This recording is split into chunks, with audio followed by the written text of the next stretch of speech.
Bon, voilà, on se retrouve à l'intérieur du fourgon pour un peu le compartiment gaz. Donc, qu'est-ce qui est important, c'est que le compartiment doit être étanche, qu'il ait une évacuation extérieure, un détendeur homologué selon la norme, une lyre homologuée selon la norme qui ne doit pas dépasser 40 cm, un conduit de gaz fermé, rigide ou en cuivre souple. La plaque, elle doit être homologuée. On regarde tout de suite ça en image. C'est parti. Alors, le coffre homologué, ici. On va tourner le fauteuil. Enlever le chiffon. Donc, ici, ouverture du coffre. Voilà. Donc là, le joint. Donc derrière, on voit ici mon évacuation. Il y a un minima à respecter. J'ai pris deux petites bouteilles. L'avantage, c'est que moi, une 904 m'avait duré 2 ans. Là, je pense que chaque bouteille va me durer 1 an. Donc j'aurai largement le temps d'aller en rechercher. Les bouteilles doivent être attachées dans le compartiment gaz. La lyre, on doit avoir sa date de validité. Le détendeur doit être homologué. Je vous dirai, je vous afficherai quelque part sur l'écran la norme du détendeur avec son numéro de référence homologué. Donc après le détendeur, le cuivre recuit qui permet de pouvoir le travailler.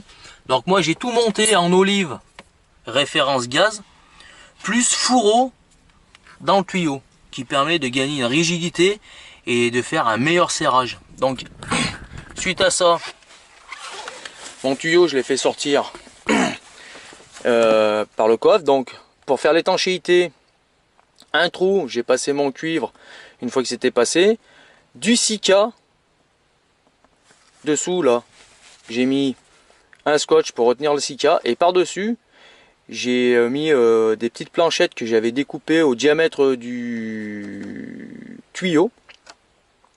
Et donc ça fait joint.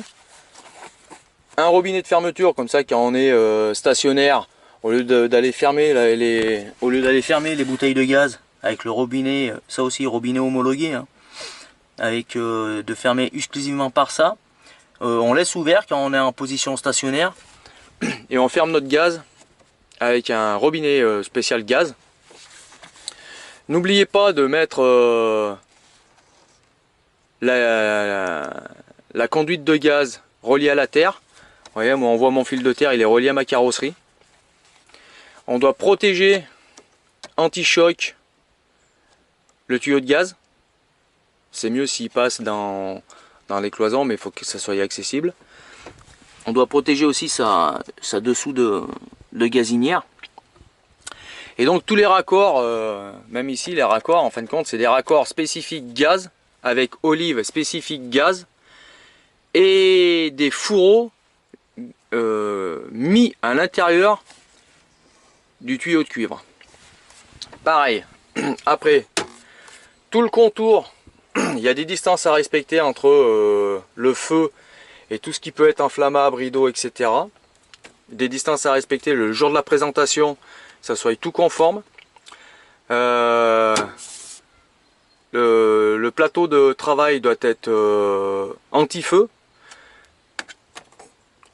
Une barrière anti-feu tout autour du feu.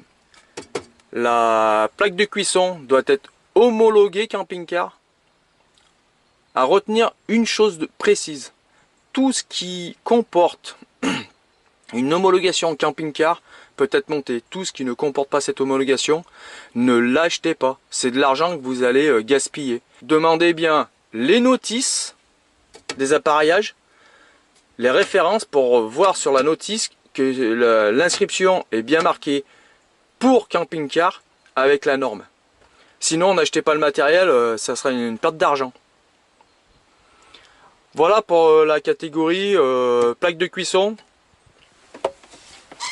Coffre étanche pour le gaz, raccordement du gaz à la plaque de cuisson. Bon, ben moi grosso modo c'était facile puisque en gaz j'avais juste une plaque de cuisson.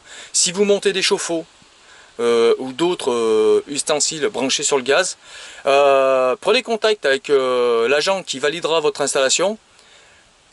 Par échange de mail, il pourra vous indiquer des références et des matériels que vous pouvez trouver qui sont homologués. Je vous dis à bientôt pour un autre module. Juste après, on parle des aérations.